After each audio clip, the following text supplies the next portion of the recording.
નમસ્કાર, ન્યૂઝ 18 ગુજરાતીમાં આપનું સ્વાગત છે। આપની સાથે હું છું કોમલ। સમાચારોની શરૂઆત કરીએ તો જમ્મુ કાશ્મીરના પહલગામમાં 3 ગુજરાતીઓ સહિત 27 લોકોએ જીવ ગુમાવ્યા હતા તેમજ અનેક લોકો ઘાયલ થયા હતા।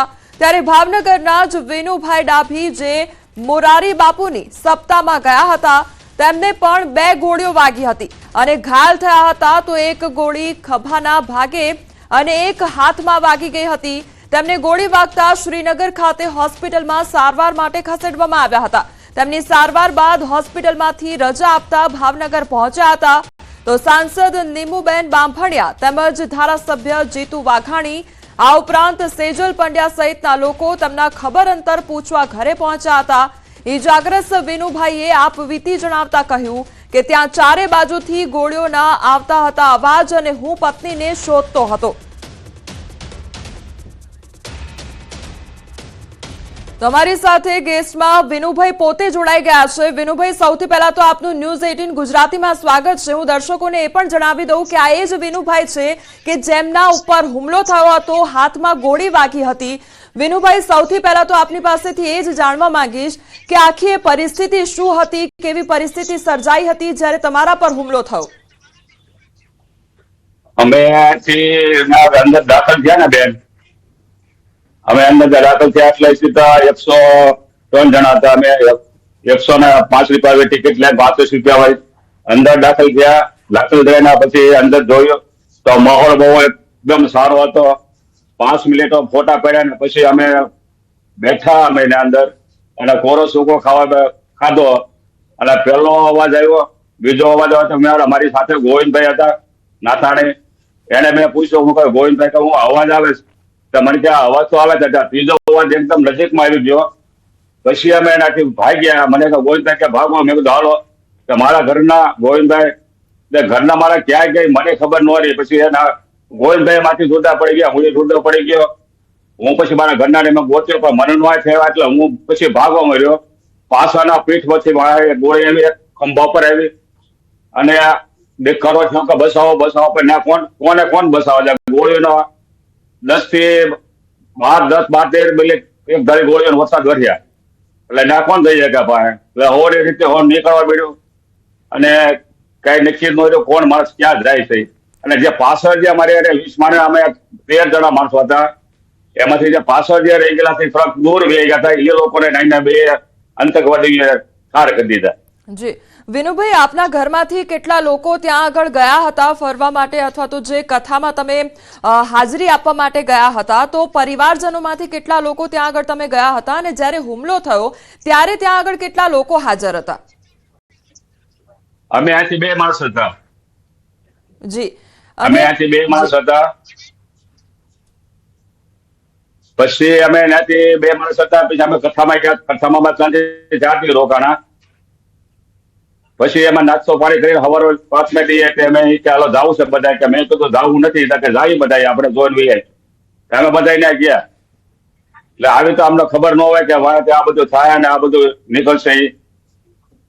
જી વિનુભાઈ, સવાલ એ પણ થાય છે કે જ્યારે આ પ્રકારની પરિસ્થિતિ સર્જાઈ જતી હોય, જ્યારે ખબર છે કે આતંકવાદીઓ આવીને માથે ઊભા છે, હુમલો કરી રહ્યા છે, ફાયરિંગ કરી રહ્યા છે, ત્યારે સ્વાભાવિકપણે વ્યક્તિના મનમાં ઘણા બધા વિચારો આવતા હોય છે કે હવે અમારું શું થશે, આમાંથી અમે બચીને બહાર નીકળીશું કે કેમ, ઘરે પાછા જઈશું કે કેમ, તેવા ઘણા સવાલો ઉદ્ભવતા હોય છે। શું તમારા મનમાં એવા સવાલો ત્યારે આવ્યા હતા? બેન, એ તો કોઈ આશા નહોતી, મારે તો બહાર નીકળવાની આશા નહોતી, પણ કુદરત મા ભગવતીને દયા છે તો હું 2 ગોળી માટે પસાર થઈને બહાર નીકળી ગયો। નકર આશા મારે જ નહોતી, નકર મને હું જ અહીંયા રહેવાનો હતો। મારે યાર અમે ટીમના અમે 20 જણા હતા, 20 માંથી અમે 18 જણા પાછા આવ્યા। 2 વ્યક્તિ અમારા અહીંયા અમે કોઈને આવ્યા અને મારે અહીંયા રહેવાનું જ હતું, પણ મને ભગવતીને દયા હતી, હું બચી ગયો, નકર મારો એ જ વારો હતો બેન। જી વિનુભાઈ, આ આતંકવાદીઓ દ્વારા કયા પ્રકારનું વર્તન કરવામાં આવ્યું હતું? કારણ કે કહેવાય છે કે તમામ જે લોકો હતા એમાંથી જે હિન્દુ લોકો હતા તેમને અલગ પાડવામાં આવ્યા હતા, તેમને ઘણા સવાલો પણ કરવામાં આવ્યા હતા કે તેઓ કયો ધર્મ ધરાવે છે, એટલે આ પ્રકારના શું સવાલો તેમના દ્વારા કરવામાં આવતા હતા અને પછી તે લોકો દ્વારા હુમલો કરવામાં આવ્યો હતો? બેન, એ સવાલ મારી પાસે નથી આવ્યો। જી, એ સવાલ મારી પાસે નથી આવ્યો. કારણ છે કે માણસો લગભગ 300 થી 400 માણસ ઉપર હતું એના, બરોબર. જી અને જે વ્યક્તિ નીકળી ગયા ને એ નીકળી ગયા, જે પાછળથી જે રહી ગયેલા હોય, જે અધોસા, જે ઓલો મેદાનની અધોસા જે રહી ગયા, એ લોકોને જે પૂછ્યું હોય એ આપણે ખ્યાલ હોય. આપણે તો કેમ કે નીકળવાની બારી ગોતવાની હોય, ક્યાંથી ક્યાં નીકળવું એ જોવાનું હતું. જી વિનુભાઈ, હવે એ પણ સવાલ થાય જી કે જ્યારે તમારી ઉપર હુમલો થયો અને તમને ગોળી પણ વાગી હતી, એટલે તમે ઈજાગ્રસ્ત પણ થયા, એટલે ત્યાં આગળ જે લોકલ લોકો છે, ત્યાંના તે સ્થાનિકો છે, તેમની કયા પ્રકારની મદદ મળી હતી? શું તે લોકો દ્વારા મદદ કરવામાં આવી હતી કોઈ પણ પ્રકારની? અમને મદદ તો પૂરેપૂરી સરકાર આપી છે બેન. અમે પેલા નથી, મને ગોળી વાગી એટલે અમે સીધા 1 કલાકની માં અમે નીચે ઉતરી ગયા બેન. જી જી, એટલે સ્થાનિક લોકોની અને તંત્ર દ્વારા પણ તમને મદદ કરવામાં આવી છે. વિનુભાઈ, જ્યારે આખી ઘટના સર્જાઈ ત્યારે તમે કહ્યું કે હું એ સ્થળ પર હાજર હતો અને કદાચ વધુ સમય પણ ત્યાં આગળ હું રહ્યો હોત તો કદાચ મારી ઉપર પણ ખતરનાક હુમલો થઈ શક્યો હોત, પણ તમે એ બધું જ આંખે જોયું છે, એટલે ફરી એકવાર એ જાણવા માંગીશ કે આખી સિચ્યુએશન કેવી હતી અને કેવી ભયાવહ ઘટના સર્જાઈ હતી? ઘટના બેન બહુ ભયંકર હતી બેન. ઘટનાની સાજો મારા વર્ણન કરીને તો કોઈ પાર આવ્યા નથી. ઘટના એટલી બધી છે ને, એકલો ગોળીના વરસાદ દ્વારા અને એકવાર બસાવો એવા અવાજ આવતા ના, માણસ કોને બસાવવા જાય, પોતે બસે કે આમ ગોળીને સામું હાલે કોણ એ કયો. જી જી વિનુભાઈ, આપ અમારી સાથે જોડાયા તે બદલ આપનો આભાર. તો આ હતા વિનુભાઈ કે જેમના ઉપર હુમલો થયો હતો અને તેમની આપવીતી તેમણે જણાવી છે, કારણ કે એ ઘટના જ્યારે સર્જાઈ ત્યારે એમના મનમાં પણ ઘણા બધા સવાલો હતા કે આખરે હું હવે પાછો ફરીશ કે કેમ અને બચી શકીશ કે કેમ, તેને લઈને સવાલો હતા. સાથે તેમના પત્ની પણ હતા, એટલે તેમને પત્નીની શોધખોળ કરવા માટે પણ તેઓ ફાંફા મારતા હતા, કારણ કે એ વખતે ભયાવહ ઘટના સર્જાઈ હતી અને ત્યારબાદ તેમના પર પણ હુમલો થયો હતો. તેમને પણ ગોળી વાગી હતી અને ઇજાગ્રસ્ત થયા હતા, પરંતુ તંત્ર તેમજ સ્થાનિકોની મદદથી તેઓ બચી શક્યા અને અત્યારે પોતાના વતન અને પોતાના ઘરે પરત ફર્યા છે. જમ્મુ કાશ્મીરમાં થયેલ હુમલા બાદ ઘણા લોકો શ્રીનગરમાં ફસાઈ ચૂક્યા હતા અને જેમને હેમખેમ વતન પરત પહોંચાડવામાં આવ્યા છે. શ્રીનગરમાં ફસાયેલ પરિવાર રાજકોટ જિલ્લા વહીવટીતંત્રના સહયોગથી પોતાના ઘરે પહોંચ્યો. રાજકોટના નીરવ આચાર્ય તેમના પત્ની તેમજ બાળકો સાથે જમ્મુ કાશ્મીર ફરવા ગયા હતા. ત્યાં આતંકી હુમલો થયા બાદ તે ફસાઈ ગયા હતા, જેથી નીરવ આચાર્યએ સહાય માટે ગુજરાત ટુરિઝમનો સંપર્ક કર્યો હતો, જેથી ગુજરાત સરકાર રાજકોટ વહીવટીતંત્ર તેમની મદદે આવ્યું અને તેમને શ્રીનગરથી અમદાવાદ સુધી ફ્લાઇટ અને અમદાવાદથી રાજકોટ સુધી ગાડીની વ્યવસ્થા થકી તેમના ઘર સુધી પહોંચાડ્યા. આવી વિકટ સ્થિતિમાં મદદ કરવા માટે નીરવભાઈએ મુખ્યમંત્રી ભૂપેન્દ્ર પટેલ, ગૃહમંત્રી અમિત શાહ તેમજ રાજકોટ વહીવટીતંત્રનો આભાર વ્યક્ત કર્યો છે. અમારી જે રિટર્ન જર્નીનો આખું જે બી પ્રબંધ કરવામાં આવ્યો, વ્યવસ્થા કરવામાં આવી, જેના માટે થઈને અમે ગુજરાતના મુખ્યમંત્રી શ્રી ભૂપેન્દ્રભાઈ પટેલ, આપણા ગૃહમંત્રી શ્રી હર્ષભાઈ સંઘવી અને રાજકોટના કલેક્ટર સાહેબ શ્રી પ્રભુભાઈ જોશીનો ખરા દિલથી એમને અમે આભાર માનીએ છીએ અને we are highly respectful to him. Pahalgam આતંકી હુમલાને લઈ બોટાદમાં વિશ્વ હિન્દુ પરિષદ અને બજરંગ દળ દ્વારા શ્રદ્ધાંજલિ કાર્યક્રમ યોજાયો હતો. સંતો, મહંતો સહિત મોટી સંખ્યામાં શહેરના નાગરિકોએ ઉપસ્થિત રહી હુમલામાં મૃત્યુ પામેલાઓને શ્રદ્ધાંજલિ અર્પણ કરી હતી. આતંકવાદી હુમલામાં નિર્દોષ લોકોની નિર્મમ હત્યાને લઈ દુઃખ સાથે રોષ વ્યક્ત કરવામાં આવ્યો. વિરોધ પ્રદર્શિત કરી આતંકીઓ સામે કડકમાં કડક કાર્યવાહી કરવા માટે સરકારને માંગ કરવામાં આવી છે. જ્યોતિષ શાસ્ત્ર મુજબ 2025નું વર્ષ ભારત માટે ભારે છે તેવા સંકેત પહેલા જ આપી ચૂકેલા અંબાલાલ પટેલે ફરી કરી છે મોટી આગાહી. આવનારો 1 મહિનો છે ભારે અને આસુરી શક્તિઓ કરશે ધનોત-પનોત, જેનાથી ન તો ભારત બચી શકશે ન તો વિશ્વના દેશો. ત્યારે જાણો ક્યારે કયા સ્વરૂપે આવશે આફત.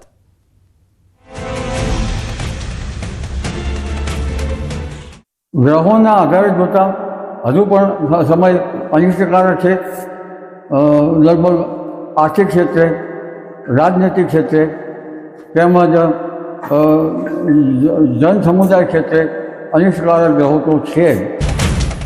હજુ એક પીડામાંથી દેશ બહાર નથી આવ્યો ત્યાં અંબાલાલની આંચકા ભરી આગાહી.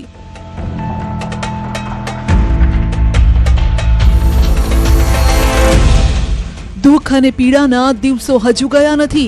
પહેલગામમાં ટુરિસ્ટ પર આતંકી હુમલા બાદ દેશમાં આક્રોશ છે અને ભારત પાકિસ્તાન સીમા પર ટેન્શન. કંઈક મોટું થવાની આશંકાથી સુરક્ષા બળોની મૂવમેન્ટ પણ વધી ગઈ છે અને ભારત પાકિસ્તાનના સંબંધોમાં ખટાશ આવી ગઈ છે. ભારત પાકિસ્તાનની જમીન સીમા હજારો કિલોમીટર લાંબી છે અને ત્યારે સરહદી વિસ્તારમાં નિયંત્રણ રેખા પાસેના ગામડાઓમાં રહેતા ગ્રામજનો કોઈ મોટી ઘટનાના કારણે ગભરાટમાં છે. રાજકીય સંકટ વચ્ચે જ્યોતિષ વિજ્ઞાનના આધારે આગાહીકાર અંબાલાલે લોકોને ચેતવ્યા છે. શનિ અને રાહુનું મિલન દેશ માટે ખતરનાક. 27 એપ્રિલથી 19 મે 2025 સુધીનો સમય અઘરો. શું અંબાલાલે આપ્યો યુદ્ધનો સંકેત?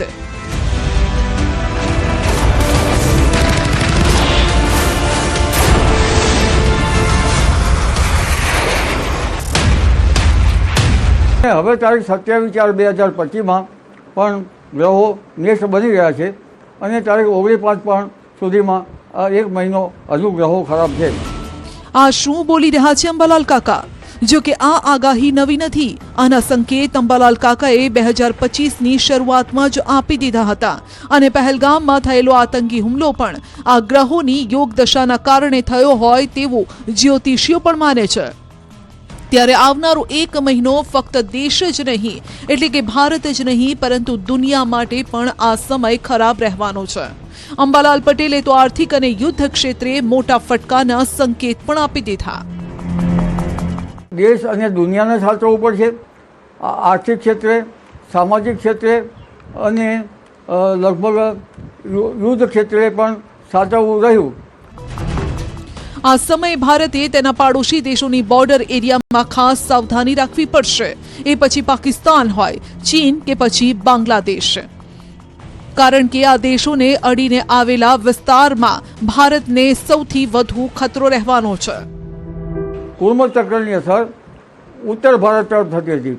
એટલે ઉત્તર ભારતના ભાગો, જમ્મુ કાશ્મીરના ભાગો પર તેના અસરો થાય. પાકિસ્તાનના ભાગો અને લગભગ ત્યાંથી ઈશાનના ભાગોમાં ત્યાર પછી શનિ આવશે અને શેક ચીનના સીમાંત ભાગો, આસામના ભાગો, મણિપુરના ભાગો, નાગાલેન્ડના ભાગો અને બાંગ્લાદેશના ભાગો સુધી અસર થવાની શક્યતા રહેશે.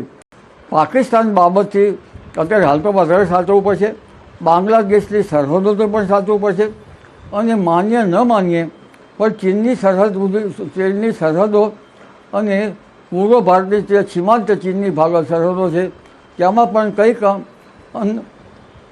હાઇબ્રિડ પ્રવૃત્તિ થાય છે કે નહીં તેની પણ જાણકારી મેળવવી પડશે. પણ લોકોના મનમાં સવાલ છે કે આ આફત કયા રૂપે આવશે? આ આફત કોઈ પણ રૂપે આવી શકે છે, જેમાં ખાસ તો ભારત પર હાલ પાણીની ઘાત હોવાનું મનાઈ રહ્યું છે. પૂર કે સુનામી જ નહીં પણ આ પાણીની ઘાત મોટું સ્વરૂપ લઈ શકે છે, જેમાં મોટા બંધ તૂટવા જેવી ઘટના ઘટી શકે છે અને આ સંકેત આપ્યા છે અંબાલાલે. કેન્દ્ર સરકારે સાચવવું રહ્યું પર્યાપ્ત નથી. ગુજરાત સરકારે પણ સાચવવું રહ્યું. કારણ કે મીન રાશિની અસર પાણી ઉપર થતી હોય છે. એટલે ઘણી વખત પાણીના બંધોમાંથી પાણી અટકાવવાનું થઈ શકે. ઘણી વખત બંધો તૂટવાનું થઈ શકે. ઘણી વખત જે બંધો જે છે એ કેટલાક પરરાષ્ટ્રો એ બંધમાં પાણીનો પ્રવાહ બીજા વાર્તા જોવામાં રહી શકે. પાણી ઉપર ક્યારેક બીજા બંધોમાંથી થઈ શકે. એટલે પાણીજન્ય બાબતો આ વખતે વધારે થઈ શકે. આટલું જ નહીં, કાકાએ તો નેતાઓને પણ ચેતવણી આપી દીધી. નામ લીધા વિના તેમણે કહ્યું છે કે આસુરી શક્તિનો ઉદય નેતાઓને બેફામ વાણી વિલાસ કરાવશે, જેના કારણે ભારતના નેતાઓના જીવ જોખમમાં પણ મુકાઈ શકે છે. અને ખાસ કરીને જે રાજકીય નેતાઓએ વધારે સાચવવું પડશે. કારણ કે રાજકીય નેતાઓનું જન્મ નક્ષત્ર આક્રંદ છે તો તેમના સ્વરક્ષણ માટે પણ ગ્રહોના આધારે કહી શકાય. કે તેમનું રક્ષણ પોતે ધ્યાન રાખવું પડશે. યુદ્ધની પરિસ્થિતિ, પાણીની ઘાત, નેતાઓના જીવને ખતરો, દેશ વિરોધી તત્વોનો ઉદય આવનારા 1 મહિના દરમિયાન ભારત દેશને ખોખલો ન કરી દે તે જોવું રહ્યું.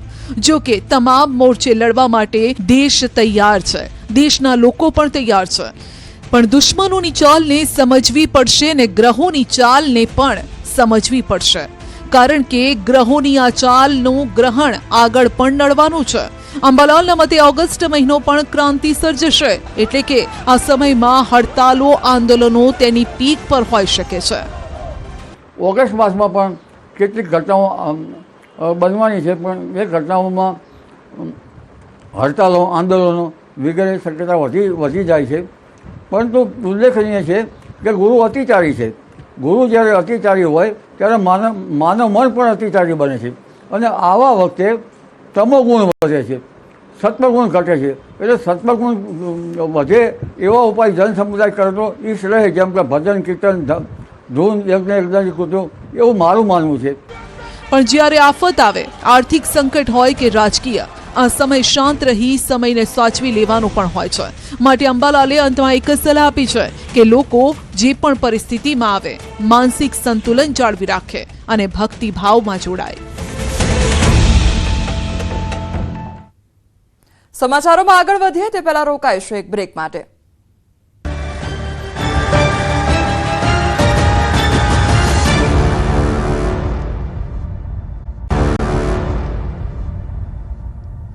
બ્રેક બાદ આપનું સ્વાગત છે. સમાચારમાં આગળ વધીએ તો દાહોદમાં ફરી એક વખત કરોડોનું કૌભાંડ સામે આવ્યું છે. દેવગઢ, બારિયા અને ધાનપુર તાલુકામાં મનરેગા અંતર્ગત કરોડો રૂપિયાની ઉચાપત થઈ. 2021 થી 2024 દરમિયાન મનરેગા યોજના હેઠળ થયેલા કામોમાં ગેરરીતિનો ખુલાસો થયો છે.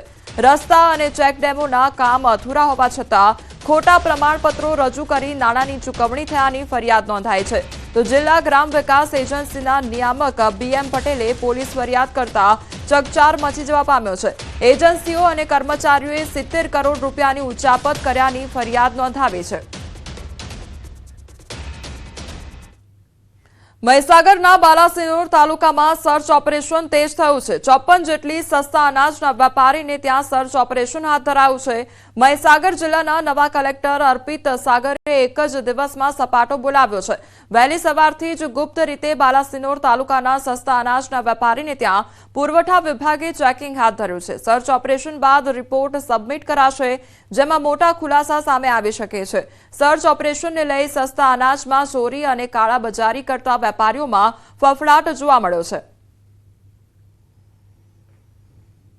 ત્યાં અમે જથ્થો દુકાન પર પૂરેપૂરો જથ્થો ઉપલબ્ધ છે, જે ફિઝિકલ જથ્થો ઉપલબ્ધ હોય છે, ફિઝિકલ એ છે એની ચકાસણી કરીએ છીએ.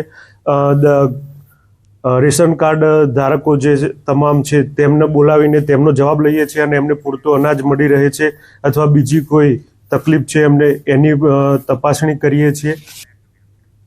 અમદાવાદની VS હોસ્પિટલ ક્લિનિકલ ટ્રાયલ કૌભાંડ મામલે હવે તપાસ તેજ થઈ છે. તપાસ કમિટી સમક્ષ ડોક્ટર મનીષ પટેલ હાજર થયા. ડોક્ટર મનીષ પટેલ VS હોસ્પિટલના સુપ્રિન્ટેન્ડન્ટ તરીકે ફરજ બજાવી ચૂક્યા છે. તપાસ કમિટી સમક્ષ મનીષ પટેલે આત્મવિશ્વાસ સાથે જવાબ આપ્યા તેમજ પોતાના પર લાગેલા તમામ આરોપ ફગાવી તમામ પ્રક્રિયા કાયદેસર કરી હોવાનું ભારપૂર્વક જણાવ્યું છે. ક્લિનિકલ ટ્રાયલ હેઠળના તમામ નાણાં VSના ખાતામાં ગયા હોવાનું જણાવ્યું.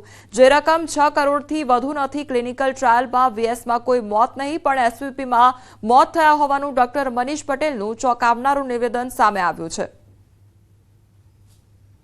એના 6 કરોડથી વધારે કે એમાઉન્ટ થતી નથી, અને એ જ્યારે ટ્રાયલ પતી જાય એ ટ્રાયલના અંતે પૈસા આવતા હોય છે, અને વચ્ચે થોડા પૈસા આવતા હોય છે. બાકી 2 વર્ષ, 3 વર્ષ, 4 વર્ષ ટ્રાયલ ચાલે તો એ પ્રમાણે જ થતું હોય છે. કોઈ દિવસ જોઈન્ટ એકાઉન્ટ ક્યાંય ખોલાવવામાં આવ્યું નથી. મારા કાર્યકાળ દરમિયાન ક્યાંય જોઈન્ટ એકાઉન્ટ ખોલાવવામાં આવ્યા નથી. VSના એકાઉન્ટમાં જ પૈસા આવ્યા છે. સગા સંબંધીઓના એકાઉન્ટમાં પૈસા જતા નથી. સુરતમાં એક લોહિયાળ મારામારીમાં 2 યુવકો ઘાયલ થયા છે. અને માંગરોળના કુવારધા ગામે આ મારામારી થઈ હતી, જેમાં માથાના ભાગે ધારિયાના ઘા ઝીકી જીવલેણ હુમલો કરવામાં આવ્યો હતો. આ બનાવમાં 2 યુવકને ગંભીર હાલતમાં હોસ્પિટલમાં સારવાર અર્થે ખસેડવામાં આવ્યા છે. હુમલાખોર ઇસમો જીવલેણ હુમલો કરી ફરાર થયા, તો ઇજાગ્રસ્ત બંને યુવકો મુળદના પ્રભુનગરના રહેવાસી હોવાનું સામે આવ્યું છે. કોસંબા પોલીસ ઘટનાસ્થળે પહોંચી વધુ તપાસ હાથ ધરી છે. રાજકોટ જિલ્લામાં કાયદો વ્યવસ્થાના લીરે લીરા ઉડાડવામાં આવ્યા છે. ધોરાજીના તોરણિયા ગામે બબાલ સર્જાઈ. તોરણિયા ગામે પોલીસ અને સ્થાનિકો વચ્ચે ભારે ઘર્ષણ થયું. નંબર પ્લેટ વગર ગાડીમાં સિવિલ ડ્રેસમાં આવી પોલીસે ખુલ્લેઆમ દાદાગીરી કરી હોવાનો આક્ષેપ છે. તો ધોરાજી અને જેતપુર પોલીસની સંયુક્ત ટીમ પર ગંભીર આક્ષેપો લાગ્યા છે. 15,000 રૂપિયા ન આપતા પોલીસે પિતા પુત્રને માર માર્યો, તો મહિલાઓ સાથે બળજબરી કરી અને મારપીટ કરી હોવાના પણ આક્ષેપો છે.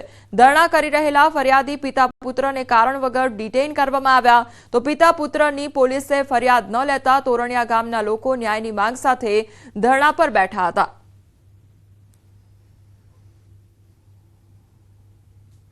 પૈસાની માગણી કરેલી કે જો તમારે રાત્રિ રોકાણ ના કરવું હોય તો 15,000 રૂપિયા આપવા પડશે.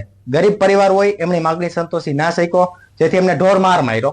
14 દિવસ સુધી પોલીસ ફક્ત નિવેદન રમી, કોઈ ગુનો દાખલ થયો નહીં. 4 ધોરાજી તાલુકા પોલીસ સ્ટેશનના કર્મચારીઓ સિવિલ ડ્રેસમાં અને નંબર પ્લેટ વગરની પર્સનલ ગાડીમાં આવે છે અને આ લોકોને બળજબરીથી લઈ જવાની કોશિશ કરે છે. ગુજરાત કોંગ્રેસના હિંમતસિંહ અને શૈલેષ પરમાર વિરુદ્ધ નામી પત્રિકા વાયરલ થઈ હતી, જે મામલે નાગજી દેસાઈએ શક્તિસિંહને પત્ર લખ્યો છે. પત્રિકા ફરતી કરનાર લોકો સામે કાર્યવાહી કરવા માંગ કરી છે. નાગજી દેસાઈએ જણાવ્યું કે પત્રિકા યુદ્ધ કરવાથી કોંગ્રેસને ઘણું નુકસાન જાય, કોંગ્રેસને બદનામ કરવાનું કાર્ય કર્યું છે. શક્તિસિંહે જણાવ્યું કે પત્રિકા ફરતી કરનાર સામે કોંગ્રેસ કડક હાથે કામ લેશે. ભાજપમાં ભળેલા અમુક તત્વો છે, એને એમ લાગ્યું કે કોંગ્રેસનું સંગઠન મજબૂત થઈ રહ્યું છે, તો એમના પેટમાં તેલ રેડાયું. પત્રિકા યુદ્ધ કરવાથી કોંગ્રેસને ઘણું નુકસાન જાય. આજે જે વસ્તુ વાહિયાત છે, જે વાતનો નિર્ણય રાષ્ટ્રીય અને પ્રદેશ કોંગ્રેસે કરવાનો છે, એ 10-15 રૂપિયાની પત્રિકાની ઝેરોક્ષ છપાઈને કોંગ્રેસ પક્ષને બદનામ કરવાનું જે કાર્ય કર્યું છે, એના વિરુદ્ધમાં આજે રજૂઆત કરવામાં આવી છે. પત્રિકાઓ છાપીને વહેંચવાની કે સોશિયલ મીડિયામાં મૂકવાનું કે બહાર પક્ષને નુકસાન થાય એવી પ્રવૃત્તિ કરે, તો જે રાહુલ ગાંધીજીએ કીધું હતું એમ આ સ્લીપર સેલના છે, એને 1 મિનિટમાં પક્ષમાંથી દૂર કરતા સહેજ પણ સંકોચ નહીં રહે અને આવી વ્યક્તિઓ સામે કડક હાથે કોંગ્રેસ પાર્ટી કામ લેશે. વડોદરાની વિબગ્યોર શાળાના સંચાલકોની મનમાની સામે આવી છે. શાળાના સંચાલકોની મનમાની સામે ઉગ્ર વિરોધ કરવામાં આવ્યો. વાલીઓ સાથે એબીવીપીના કાર્યકરોએ ઉગ્ર વિરોધ કર્યો છે. નોંધનીય છે કે પેરેન્ટ મીટિંગ વખતે જ એબીવીપીના કાર્યકરો પહોંચ્યા, તેથી એબીવીપીના કાર્યકરો અને શાળાનો સ્ટાફ સામસામે આવી ગયા હતા, તો સામસામે સૂત્રોચ્ચાર કરી વિરોધ નોંધાવ્યો હતો. નોંધનીય છે કે ભાયલીની વિબગ્યોર શાળા એફઆરસીના નિયમોનું ઉલ્લંઘન કરતી હોવાના આરોપ થઈ રહ્યા છે. વાલીઓનું કહેવું છે કે શાળા 1.5 લાખથી 1,70,000 રૂપિયા ફી ઉઘરાવે છે અને આ ઉપરાંત શાળા સંચાલકો ઇતર પ્રવૃત્તિના નામે 40,000 ઉઘરાવતા હોવાનો દાવો કરવામાં આવ્યો છે. તો નિયમ વિરુદ્ધ સ્ટેશનરી તેમજ યુનિફોર્મ શાળામાંથી જ લેવા ફરજ પડાતી હોવાનો વાલીઓએ આક્ષેપ કર્યો છે. આ તરફ શાળા ખાતે ઉગ્ર વિરોધ થતા પોલીસનો મોટો કાફલો मामलो शांत करवा माटे पहुंची गयो है।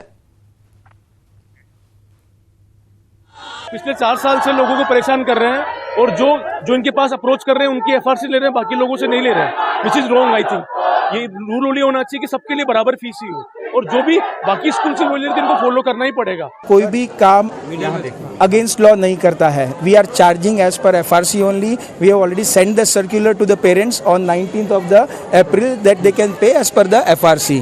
So we never go against। बात करेंगे तो अच्छा हमने ऑलरेडी सर्कुलर पेरेंट्स को भेज दिया है कि they can pay as per the FRC also. So अपने 40 स्कूल है पैन इंडिया और हम कोई भी काम अगेंस्ट लॉ नहीं करते हैं। खानगी शाળાના સંચાલકો ડીઓ કચેરીને કે વાલીઓને ગાંઠતા નથી તેનો જીવતો જાગતો દાખલો જે છે તે ભાયલી સ્થિત જે વિબ્યોર સ્કૂલ છે ત્યાંથી સામે આવ્યો છે। વાલીઓનો આક્ષેપ છે કે શાળા સંચાલકો એફઆરસીના નિયમોને માનતા નથી અને જે ઉઘાડી લૂંટ છે તે વાલીઓ સાથે કરી રહ્યા છે। ત્યારે વાલીઓની પડખે જે છે તે એબીવીપી મેદાને આવ્યું છે અને અગાઉ પણ એબીવીપી દ્વારા શાળા ખાતે જે ઉગ્ર આંદોલન છે તે કરવામાં આવ્યું હતું, પરંતુ શાળા સંચાલકોને આંદોલનની અસર ન થતા આજે ફરી એક વખત જે એબીવીપી છે તેમના દ્વારા આંદોલન છે એ કરવામાં આવી રહ્યું છે। અને બીજી આંદોલનની વાત કરીએ તો વાલીઓ પણ આંદોલનને સાથ આપી રહ્યા છે અને અત્યારે જે શાળા સંચાલકો છે, શાળાનો આખો સ્ટાફ છે અને જે એબીવીપીના કાર્યકરો અને વાલીઓ છે તેઓ સામસામે આવી ગયા છે અને ભારે ગરમાગરમીનો માહોલ જે છે તે અહીંયા જોવા મળી રહ્યો છે। જોઈ શકાય છે કે આ વિરોધના પગલે મોટી સંખ્યામાં અહીંયા જે પોલીસ બંદોબસ્ત છે તે પણ ખડકી દેવામાં આવ્યો છે। અક્ષયભાઈ સાથે વાત કરીશું। અક્ષયભાઈ, શું કહેશો? અગાઉ પણ આંદોલન કર્યું હતું પરંતુ આ લોકો ડીઓ કચેરીને કે વાલીઓને ગાંઠતા નથી, તો હવે આનો રસ્તો શું પછી? અખિલ ભારતીય વિદ્યાર્થી પરિષદ જોડે આખું લિસ્ટ છે કે સ્કૂલ દ્વારા કયા કયા વિષયોને ઇસ્યુ કરવામાં આવી રહ્યા છે, પરંતુ આ શિક્ષણ માફિયાઓ કે જે આ વિદ્યાર્થીઓને હેરાન કરવા માટે તેને વાલીઓને પણ હેરાન કરી છે, ડીઓ ઓફિસર દ્વારા 30 જણ દંડ કરવામાં આવે છે, પરંતુ આ મોટા માથાઓ કે જે ભૂ માફિયા કહેવાતા એવા શિક્ષણ માફિયા આવી ગયા છે હવે, તો એ લોકો વાલીઓને પણ પરેશાન કરે છે। ક્લાસની અંદર ધોરણ 2-3 ના બાળકને કહે કે તારા પાસે ફી નથી ભરી, તો બાળકના માનસિક ત્રાસ આપવો। આજે બાળક આવું જોશે તો ઘરે જઈને કહે છે કે પપ્પા તમે ફી નથી ભરી શકતા, તો આવો માનસિક ત્રાસ આવવા છે। જે 1200ની કીટ છે એ લોકો 6000 માં આપે છે। એ લોકો એફઆરસીમાં કહેવા માંગે છે કે આ કીટ 1200ની છે, પરંતુ અહીંયા 6000ની વેચે છે। આ લોકો સાંભળતા નથી, તો હવે આગળ શું?